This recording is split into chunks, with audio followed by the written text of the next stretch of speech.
Internet. We are very aware of the need to keep as free an internet as possible, because that's what makes internet vital and keeps it alive. But we also have to have an internet which we have to recognise the internet helps radicalisation.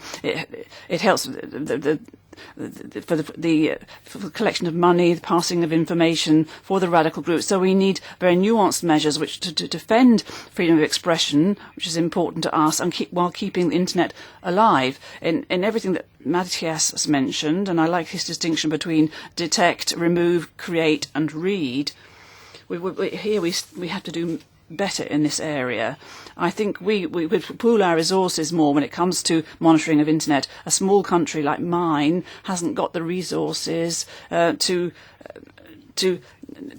spend hours with our speakers combing through the internet. So we need to do more with Europol. We've started. We need to do more.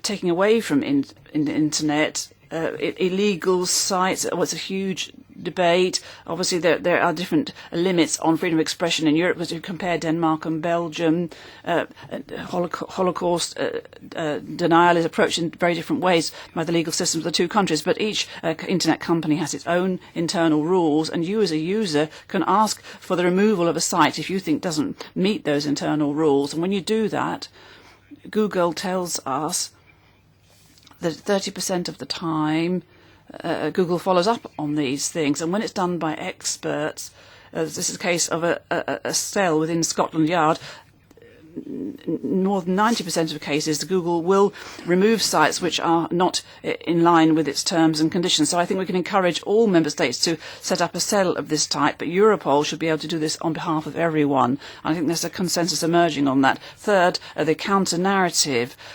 That is something that I promoted a great deal, thanks to Matthias and the Commission. And the Commission's been involved, Mrs. Malmström, a bit before she left, and now we're trying to work in this way with Mrs. Mogherini. We need to call into question this mortal debate from Al-Qaeda and Daesh. We have to use the same tools. They are very expert. The armed wing of Daesh has Hollywood-type techniques. The most recent decapitation video of 20 pilots of the Syrian army, that video lasted more than 6 hours. The filming, because they wanted the best the best lighting, the best angles. So they had a Hollywood level of production of that video. Final things, encryption. We know that companies, the 10 top companies that are all American, were devastated by what Mr. Snowden revealed, making it clear that they were cooperating with the NSA. What are they doing now? They're developing encryption software that are so sophisticated in order to pick up what an examining judge from Saint-Denis told me. We are blind and deaf. I had an examining magistrate telling me last week we try to follow young people leaving for Syria, and they're using Skype and WhatsApp. We can't intercept that, and according to the legal rules, even with the authorization from a judge, it's not Big Brother. So I don't. Okay, we can carry on with that. It's true that data protection, data privacy is important, but it means that the police and the judges can't intercept anything. Is that what we want if we're going to fight against? Is that how we're going to fight against organised terrorism? And then as for external borders, I think that we have to do all we can to use existing rules, and the Commission is working on that in various areas. We need to systematic electronic control of travel documents. We need more smart, non-systematic control of checks to see if Europeans leaving external borders are known and if they have police files, and feed the SIS more effectively. That's being done, and we're making a lot of progress. But under my watch, I'm convinced that if we could keep one of the best results of European integration, that is free movement of peoples, no internal borders, then we had to take make one small step at the external borders. Schengen is not freedom of movement of persons. Freedom of movement of persons is a community project which is in the single act, and Schengen is a process for compensatory mechanisms to make up for possible shortcomings, possible security shortcomings because of the dismantling of internal borders. That could be a result of that. And it's a continuous process. Crime evolves. Our compensation mechanism have to evolve too. And it's not a question of having queues at the borders, as a colleague was saying. When this Parliament, well, perhaps it was the Council was on its own that was involved at the time and decided that you couldn't have systematic controls, it was because the technology didn't allow it. But now, with biometric passports and passport readers, it takes half a second to check whether someone has a police record or not. So we can discuss that. Third thing, information sharing. If we could make progress on the 12th of February, one step towards progress, that would be to encourage member states to share more with Europol. But it's difficult because intelligence is not covered by the EU, legally speaking, by community legislation. And I'll pick up what's been said here.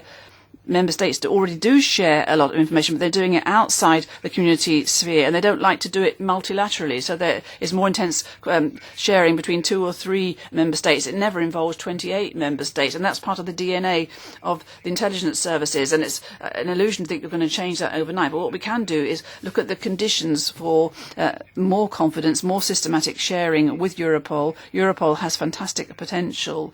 I went to Bulgaria 10 days ago on the occasion of the inquiry into the Gurkhas attacks, where 5 Israelis were assassinated by Hezbollah, and the Bulgarians were able to provide 2 months of data concerning people who'd gone through Turkey. And this was then used by Europol, and there were for 54 cases, there were criminals well known to Europol, not known to Bulgaria, not to other member states, but they'd gone through Bulgaria to Turkey, so that you can have a crossover of information with Europol, but it's not easy. Fourthly, the judicial dimension. I mentioned already in this committee, I'm very much in favour, and I'm a champion of this. I think the Commission is catching up gradually. I'm a champion of having a transposal by 28 member states through a European directive of the Security Council resolution 2168 to ensure that on the criminal code of all member states you need proper measures so that you can investigate and prosecute foreign fighters. Instead of having 28 different pieces of legislation, it'd be good to have one single definition in directive for one reason. We're sending out a strong signal in that way, a strong message. We'll avoid a prosecution gap. So there would not be asymmetry in the approach by the judicial authorities of each member state and the police authorities. And I said in an earlier hearing, there are 2 states in the country that are developing legislation that actually breaches human rights. If of the member states, 28 member states can, in a balanced fashion, come up with a single and uniform definition, will be a source of inspiration for other countries as well, which is very important. Fifth point, I don't have time, but alongside what Mrs. Mogherini is doing in foreign policy area, I think it would be good, and I'd like the Commission, DG Home and DG Just to project a bit more information about the mechanisms, about the agencies working in the area of justice and human rights, more Eurojust involvement in the Mediterranean area, more involvement of Europol, more CEPOL, more Frontex. That's one way of committing ourselves to promoting reforms of security, but while bearing in mind the rule of law.